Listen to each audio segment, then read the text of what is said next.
It was June 12th, 1994. It started off as a normal hot summer day.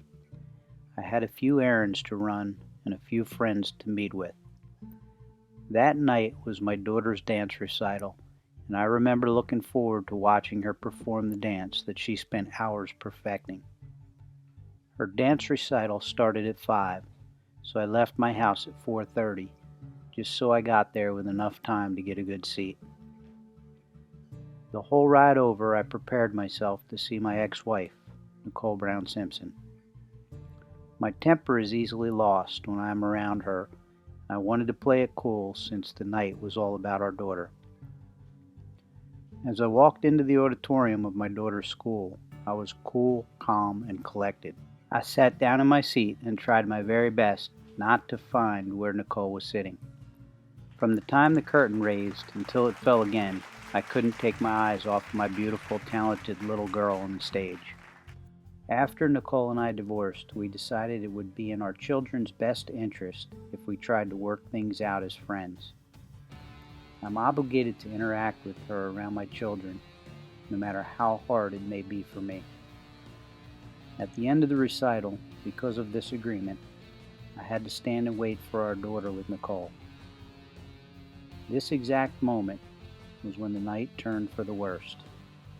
As Nicole approached me, I realized how inappropriate and disrespectful her choice of dress was. It was very tight, short, and low cut.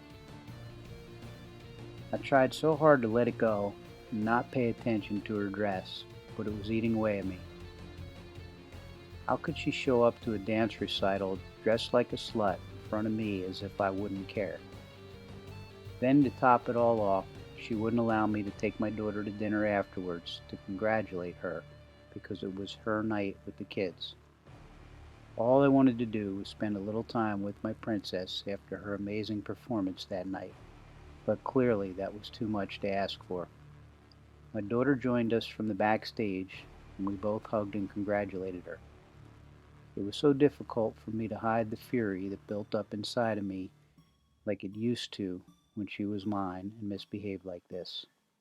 That night was Nicole's night to have our children. So as we left the auditorium, I decided it would be a good idea to have a guy's night out to take my mind off of her. I called my housemate Cato and told him to come grab dinner with me. As Cato and I drove to McDonald's to get burgers, I explained to him how my night went. The more I talked about it, the more frustrated and angry I became.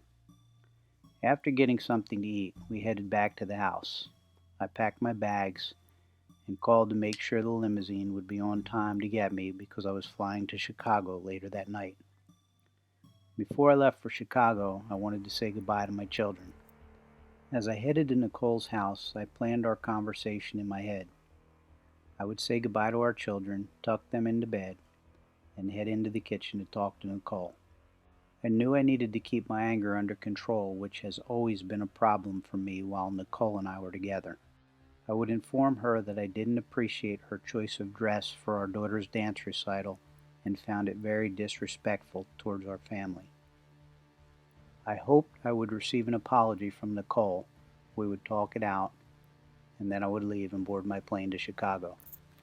With high hopes of how nicely our conversation would play out, I was quickly disappointed. I put up a fight with Nicole just to be able to say goodbye and good night to my children. As I returned to the kitchen, she started escorting me to the door, telling me it was time for me to leave.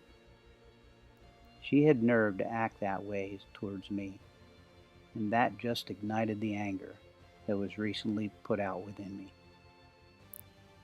That was the minute I knew our little talk wasn't going to go as planned because I lost all control I have of myself. She brought this on herself. She deserved every bit of what she was going to get. My face pounded red, my veins bulged out of my body, and the fury overtook me. I was yelling at Nicole louder and more vicious than ever before. She tried to calm me down to keep me from waking our children. It was too late. The argument we got into that night was worse than any other argument we were in before. Before I even realized what I was doing, I grabbed her, hit her, threw her across the room, and nothing seemed to satisfy my anger. Hearing her scream in pain just made me hate her even more. My hands wrapped around her neck as I tried to stop the painful screams coming from within her. Then I realized we were no longer alone in the room. Ron Goldman charged towards me as I took the breath out of Nicole. I was pulled out of the daze of fury, trying so hard to understand what was happening. Why was Ron coming to Nicole's house? Was she dating him now? Why didn't I know about this? How could she bring another man into the house that my children are sleeping in? In that moment, my hate took hold of me, and I knew that Ron and Nicole would never be together again. My only way out now was to take the lives of the two people who could take my life from me. The rest of the night was a blur to me. I can't tell the difference between the blended truth that my lawyers created and what I truly did that night. As I stood in the puddle of blood that surrounded Nicole and Ron, I felt the satisfaction I longed for all night.